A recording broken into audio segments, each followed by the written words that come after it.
పద్మా నిన్ననే కదా కొత్త పేస్ట్ తీసింది, ఇప్పుడు దాని ఆనవాడు కూడా కనిపించట్లేదు. సైట్ పెరిగిందేమో, డాక్టర్ దగ్గరికి వెళ్ళి టెస్ట్ చేయించుకోండి. ఏడ్చావు, నేను చెప్పేది దీంట్లో పేస్ట్ అయిపోయిందని.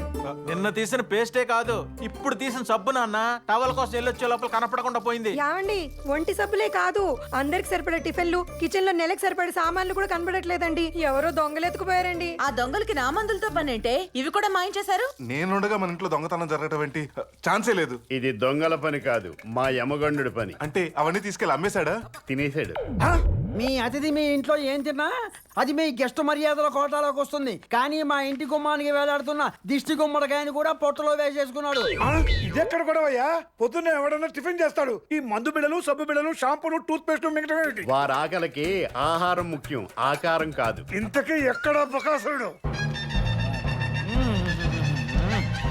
ఏంటి ఆ చేతిలో ఉంది? ఫినాయిల్ బాటిల్లో ఉందే. అక్క ఇది బహు రుచిగా ఉన్నది. దీనికన్నా ఈ ద్రవము మరింత రుచిగా ఉన్నది. రాబా రాబా, అది ఫినాయిల్ రా. ఓ నైనో ఏంట్రా ఫినాయిల్? ఫ్రూట్ జ్యూస్ తాగేసావా? పోతావురా రే, పైకి పోతావు. అవసరం లేదు, వారికి ఆరగించడం అరగించుకోవడం తప్ప వేరే పని అయ్ బాబాయ్, లేదు. అమ్మాయి వీడికి మా ఇంట్లోనే ఉన్నాడంటే హాలిడేస్ కూడా లేకుండా మేమంతా అడుక్కు తినాలి. అర్జెంట్ గా వీడిని బయట పంపించాయి. మీరు పంపేదేంటి? మేమే పోతాం. అక్క రాక మన ఇంటికి వెళ్ళిపోతాం.